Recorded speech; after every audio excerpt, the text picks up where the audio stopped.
Yamamba, conte du Japon. Il était une fois dans un petit village, un vacher. Un jour, il partit vendre des poissons dans un village lointain, au-delà des montagnes.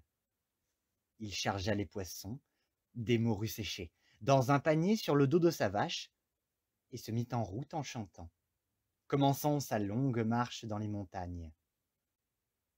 La neige tombait en légers flocons et le garçon marchait,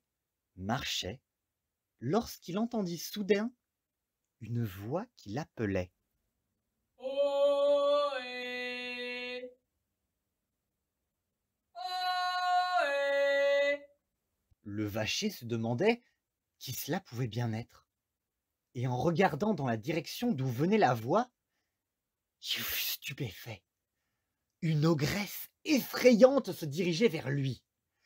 Elle avait une bouche immense, fendue jusqu'aux oreilles. De longs cheveux argentés, pareils à des fils de fer, lui tombaient sur les épaules. De ses yeux étincelants, elle fixait le jeune homme, qui, pris de peur, lui jeta un poisson. L'ogresse avala le poisson tout rond et lui dit: Encore un. Le jeune homme protesta. Je ne peux pas t'en donner un autre. Je vais vendre ces morues au village.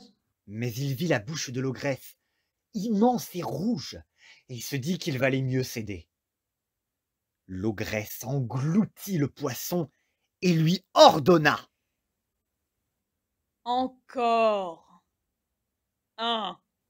Le jeune homme protesta. Je ne peux pas t'en donner un autre. Je vais vendre ces morues au village. Mais l'ogresse lui dit d'une voix effrayante: Si tu ne me donnes pas ce poisson, je vais te manger. Le pauvre vacher, tout en tremblant, donna toutes ses morues à l'ogresse, qui les engloutit en un clin d'œil. L'ogresse ordonna alors: Donne-moi ta vache. Mais n'attendant même pas une réponse, elle s'empara de la vache et l'avala tout rond. Ayant mangé tous les poissons et la vache, l'ogresse dit: J'ai encore un petit creux. J'ai bien envie de te manger aussi. Le jeune homme, qui ne voulait pas être mangé par l'ogresse, lui répondit: Je viens de loin. Et j'ai marché longtemps avec ma vache. Je suis tout sale. Tu ne peux pas me manger dans cet état-là. Je vais me laver dans l'étang qui est juste à côté. Attends un peu. Il fit semblant d'aller à l'étang, mais il se sauva, courant le plus vite qu'il pouvait. L'ogresse attendit, et finit par comprendre que le jeune homme avait menti et s'était enfui. Elle se lança donc à sa poursuite. Le garçon s'était caché dans des buissons et retenait sa respiration. Mais l'ogresse l'aperçut. Il s'enfuit de nouveau, mais il avait beau courir le plus vite possible, l'ogresse gagnait du terrain et l'appelait de sa terrible voix. Hé! Hé! Hé! Attends-moi! Tout en courant, le jeune homme aperçut une maison et s'y précipita. Il alla se cacher dans le grenier et retint sa respiration. Quelques instants plus tard, l'ogresse entra dans la maison et, regardant autour d'elle, elle s'écria: Ça alors? Je suis revenue à la maison. et elle alla s'asseoir au coin du feu.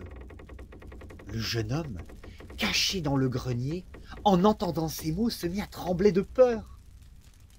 Il était chez l'ogresse qui avait dévoré tous ses poissons et sa vache, et qui regrettait bien de ne pas avoir pu manger le jeune homme.